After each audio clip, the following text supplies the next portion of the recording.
name is Nur Ain Nadira binti Muhammad Sofi. I'm from DIA 2A. Today I want to present the definition of gross elasticity of demand. What is gross elasticity of demand? Okay, gross elasticity of demand measures the responsiveness in the quantity demanded of a particular goods when a change in price takes place in other goods. Second, gross elasticity of demand measures the percentage of change in the quantity demanded of a particular goods when there is 1% of change in the price of other goods.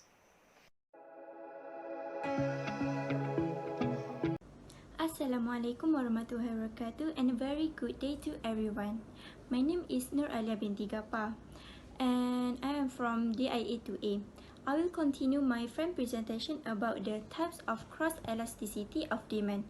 One of that is positive, or we can call it as the substitutes of good. So when the goods are substitutes of each other, then the cross elasticity of demand is positive. In other words, we can say that for the example, when an increase in the price of Y, it leads to an increase of demand in the X. Substitute will always have a positive cross price elasticity or greater than 0. So there are two types in the substitutes of good. The first one is weak substitute. For the example, coffee and tea. Coffee and tea will have a low elasticity of demand. If the price of tea increase, it will encourage some people to switch to the coffee. So there is a graph of the weak substitute between the price of tea and quantity of coffee. Next, we have the closest substitute. For two alternative brands such as Starbucks Coffee and Costa Coffee, these goods are closest substitute. Why? As the difference is much smaller. If the price of Costa Coffee increase, the consumer will switch to an alternative brand such as Starbucks. So, which close substitute, the cross elasticity of demand will be higher. In conclusion, the aim of advertising is to increase brand loyalty and make you. So there are graphs of the example of the closest substitute between the price of Costa and the demand of the Starbucks. In the conclusion is the aim of advertising is to increase brand loyalty and make consumers less willing to switch to another brand, even if price rise. So that's all from me. Thank you for your time and have a great day. Assalamualaikum warahmatullahi wabarakatuh. My name is Noda Wisha Adriana and I am from class DIA2A and I am here to present to you about the cross price of elasticity of demand for complementary goods.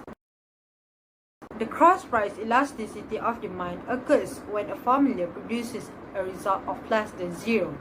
This means that when the price of product X increases, the demand for product Y decreases. In other words, consumers see prices rise of one product and buy less of the other product. This is also known as a complementary good.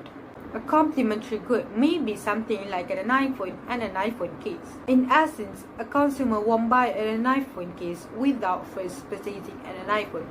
So, the complementary good is reliant on the other's demand. When the price of an iPhone goes up, demand is likely to fall. At the same time, if fewer people are buying iPhones, there will also be fewer people buying iPhone cases. As we can see from the graph, there are two types of complementary goods: strong complementary and weak complementary. In the first instance, weak complementary goods cover those which rely on each other to be sold rather than compete against each other. For example, tea and coffee are substitutes as consumers have one or the other. By contrast, a complementary good is one that supplements the other good. Weak complementary goods are therefore two goods that are used with each other but not on a frequent basis. For example, pancakes and maple syrup. other sauces and toppings are used instead, which means the relationship isn't so strong. By contrast, strong complementary goods are two products that are largely used together. For instance, iPhones and iPhone cases. As consumers buy fewer iPhones, fewer iPhone cases will also be sold. Is another example. Based on the graph, if the price of tea increases, there will only be a very small fall in demand for milk. It will have a negative cross-price elasticity of demand, but it will be a low figure. However, for two goods like Android phones and Android apps, there is a stronger relationship. If the price of Android phones increases, this will reduce the demand for Android phones, and therefore there will be less demand for Android apps. Assalamualaikum warahmatullahi wabarakatuh. My name is Sharifanuddin Ashifa binti Said Shukri. Here I am to explain to you all about non-related goods, or we call it as unrelated goods. First of all, we need to understand what the meaning of unrelated goods. Unrelated goods are those the demand which are independent on the demand or price of other goods, which is the elasticity cross is equal to 0. So what can I say in my own word? Unrelated goods are products that do not have connection or relationship to each other and do not have effect to each other in any way. For example, we have umbrella and shoes, clothes and book, ice cream and magazines and more. So that's all. Thank you.